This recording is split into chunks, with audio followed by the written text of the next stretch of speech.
administrators, ladies and gentlemen. It is a great honor to stand before you, actually sitting before you today, to speak about a vision that touches the heart of who we are as a society. Our collective duty is the care for our elderly citizens with dignity, equality, and compassion. Thailand is undergoing a quiet revolution, not in the streets, of course, but in our homes, our hospitals, and our communities. For the first time in our history, the number of the elderly people is growing faster than any other age group. In just over a decade, 1 in every 3 Thais will be over the age of 60. We are becoming a fully aged society. And this reality brings not only challenges, but a tremendous opportunity. An opportunity to reimagine care, an opportunity to redefine aging, and an opportunity to build a society where no one grows old feeling invisible, forgotten, or left behind. Our national vision is clear. By 2040, every older person in Thailand, regardless of income, ability, gender, or location, shall live a life of dignity, security, and active participation. We do not see elder care as charity. We see it as a right, a possibility, a responsibility, a promise we make, not only to our parents and grandparents, but also to ourselves and our future. Elderly care in Thailand must be person-centered and culturally grounded in our Thai values of Bun Kun and Katanyu, gratitude, respect, and interdependence. This means recognizing the diverse reality of aging. Not all older persons are frail. Many remain active, wise, and productive contributors to society. But those who are vulnerable due to illness, disability, poverty, or isolation deserve care systems that listen to their needs, respect their dignity, and protect their rights. We envision a future where our elders are not confined to institutions unless absolutely necessary. They remain in their homes, their communities, surrounded by familiar faces and places. That is why our policy must prioritize home-based care service, community care centers, age-friendly infrastructure, and smart assertive technology, so that aging in place become not only possible, but preferable.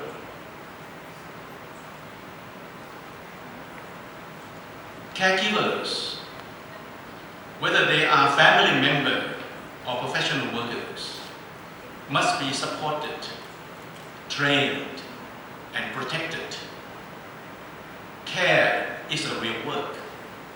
It requires empathy, patience, skill, and deserves dignity, recognition, and fair compensation. We will invest in the care economy, turning caregiving into a respected career path, especially for women and men, youth and community members in rural areas. We must ensure that caregivers are cared for too. I'm pleased to inform you that Thai Cabinet has approved a caregiving project of Ministry of Social Development and Human Security since December 2023, called it Well-being and Protection of Elders in the Community. And today, the project has expanded its caregivers to nearly 350 professional workers in every province across Thailand, and will reach 900 in 2026. These caregivers will look after elder persons up to 90,000 people. I'm confident that our caregivers under this Department of Older Persons will reach 100,000 in the near future.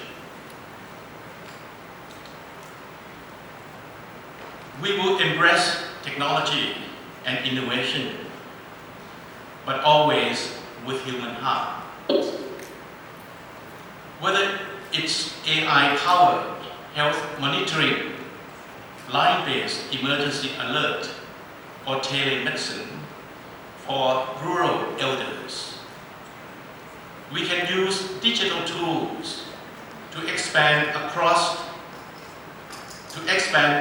access and improve safety without losing the warmth and soul of traditional care. Let Thailand become a model for how innovation can serve compassion.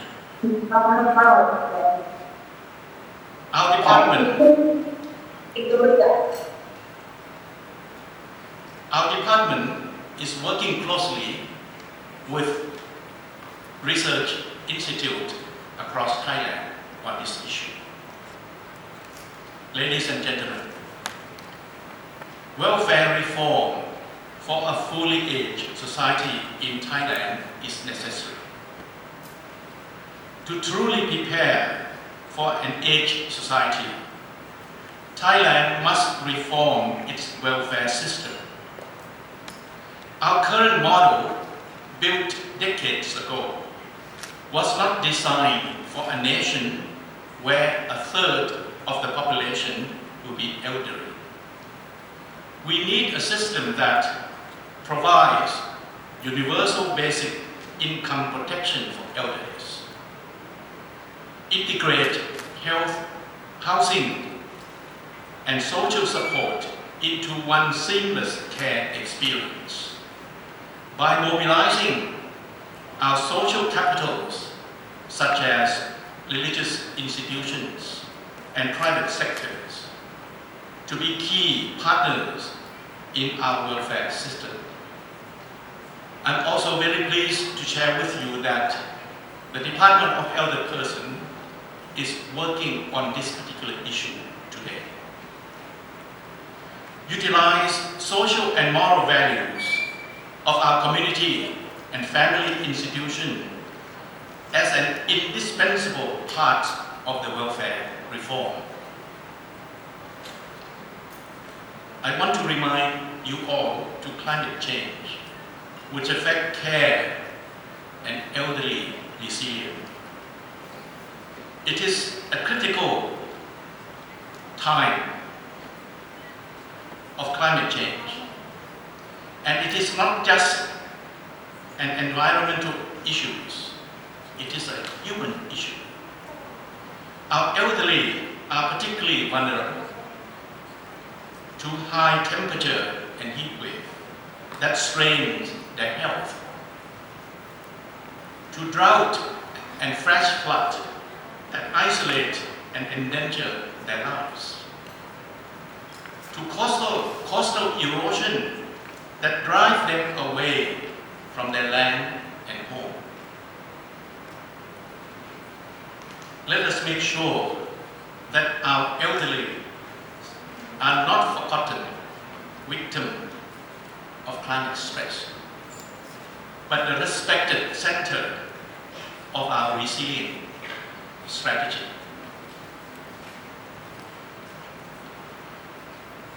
I have to confess and share with you that no policy vision can succeed without a national elderly care fund, ensuring that care is available to all, not just to the wealthy.